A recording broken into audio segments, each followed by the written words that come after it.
Okay, so let's do the bottom pockets. I love these pockets. They've got this, you can turn them any side out actually. Most of the safari shirts has got this here, but sometimes I do it that side, but these pockets are really lovely. I try not to sew with the pins here, these dressmaker pins, because you know, these machines, when you're not careful, you'll sew right through your finger. So, but these ones I have to use the pins, so just to keep everything in place. Make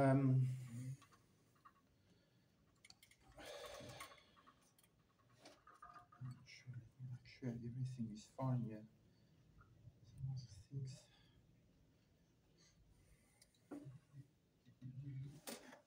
These pockets are unique to these safari shirts,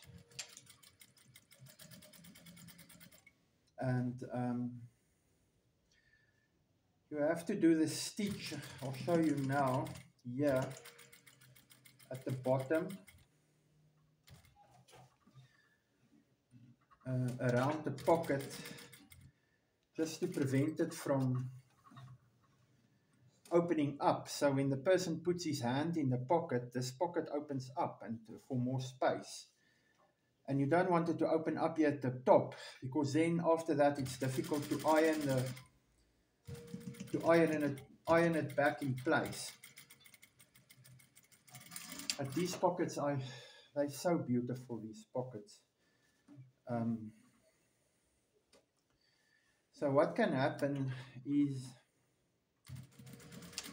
if you put your finger here and this needle is here, and your foot accidentally presses the pedal, and the machine goes fast, this pin can go into your finger. So it's far better to learn to sew without pins if you can.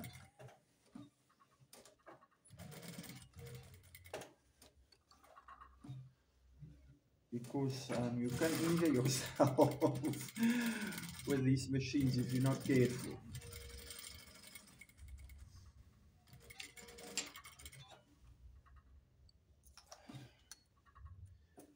So what I'm doing here is, I'm in a hurry, so I keep on pulling the thread out without the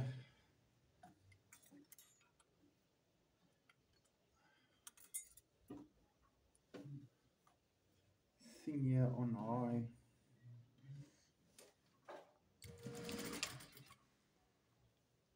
Yeah, so, and it's you can pin this with this way,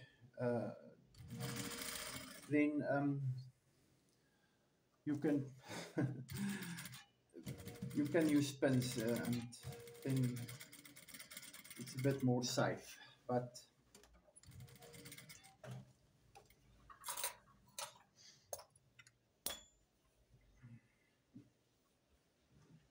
so these pockets, they take a little bit longer to do, because there's some more stitching that you have to do here.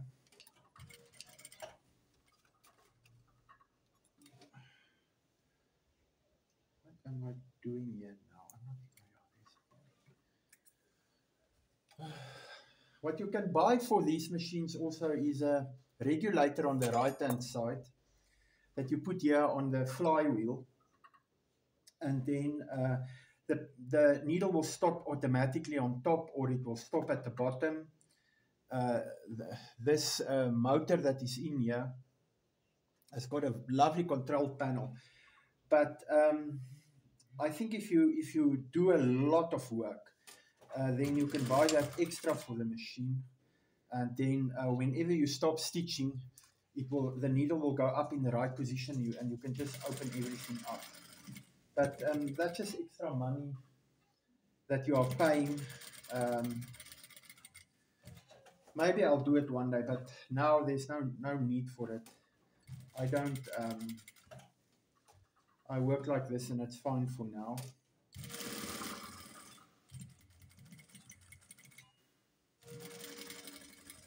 But these machines have changed a lot over the years. A lot of the stuff that is now available in that's available to large industries is now also available on, you know, on, on for domestic machines, and but also these, you can buy these industrial machines that are fully electronic and for a very good price. They are more expensive, as I say, but I mean the prices are still, I think, reasonable. And if you want an industrial machine, then you've got access to some of the technology that big factories has got. It's only when you get to these, what do you call it, more specialized machines like um, uh, buttonhole machines and that type of stuff, then the machines are still very expensive, and I'm not so sure about the quality of these domestic buttonhole machines. Sometimes I think if you have time and you really want to do quality buttonholes, then sew the buttonholes with your hand. Like I said, my domestic machine, I've got this Impesil machine here. It's a lovely machine, but I'm not so fond of the buttonholes.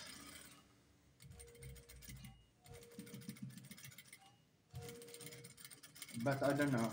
I don't have enough experience when it comes to that. I just look at the buttonhole and I see, oh, okay, I like it or I don't like it. You know? You like it or you don't like it. Nobody cares how it's done. If you buy the shirt or you buy something, a lot of people don't care how it's done. As long as they like it and it looks professional, then people will buy the stuff. Especially today, people don't care about technique and how did you do it and how long did it take you, that it took you. They just don't care about those things. Either they like it or they don't like it.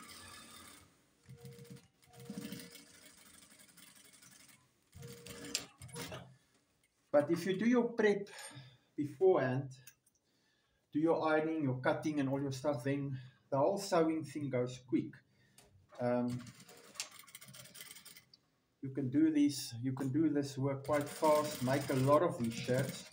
You can sit at this chair the whole day and talk to yourself and listen to music, and then you sit the whole day here and you just do your sewing because you've done your prep.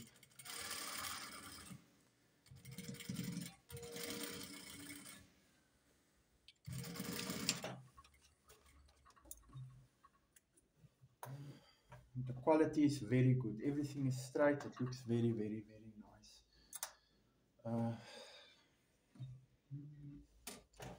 I'm really happy with these ones.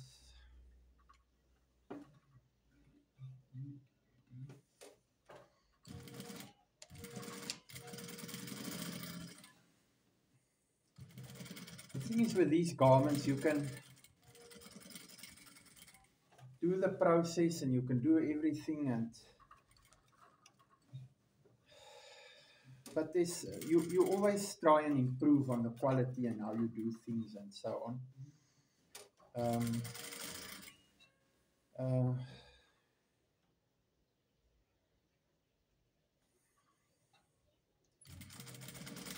Like here, it looks like it's puckering because the tension appears to be a bit high, but when you iron it, it should be fine.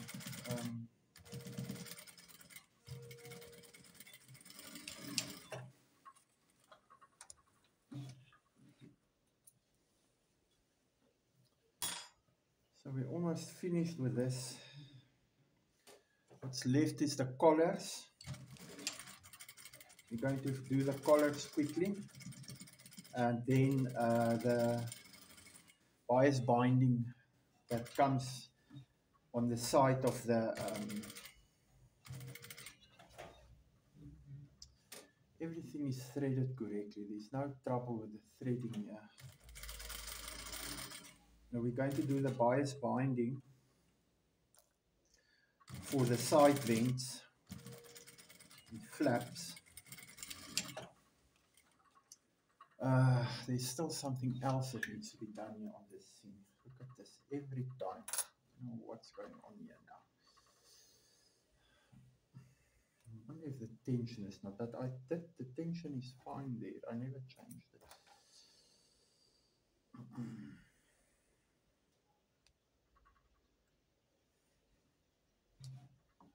There is something that I forgot here, and that is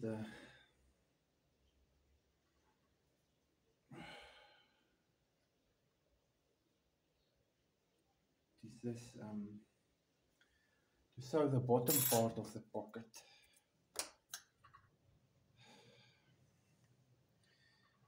I think if you can buy a machine that has got an automatic needle threader, a lot of these machines comes with it now, then you should do that. But, it's not always necessary. I forgot to do the stitch here at the bottom quickly. Just to keep these ones in place. Take out the needles immediately.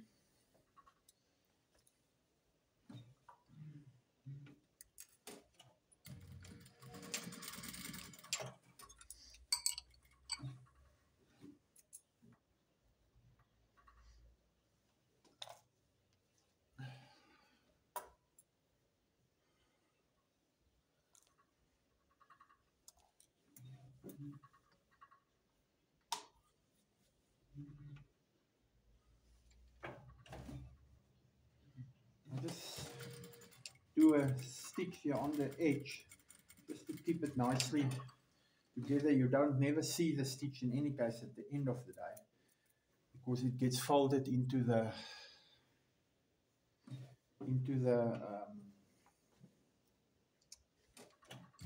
shirt. Sometimes the pockets are too large and I cut them before I put it on.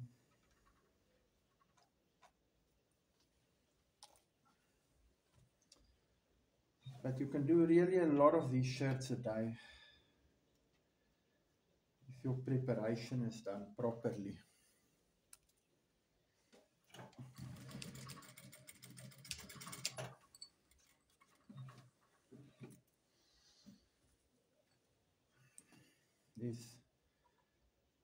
Out of the 10 meters that I bought, I managed to cut 5 shirts. Because I only do every second size in any case.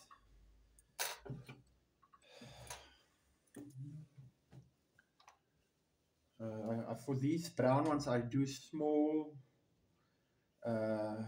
large, 2XL and 4XL. Because the difference in sizes,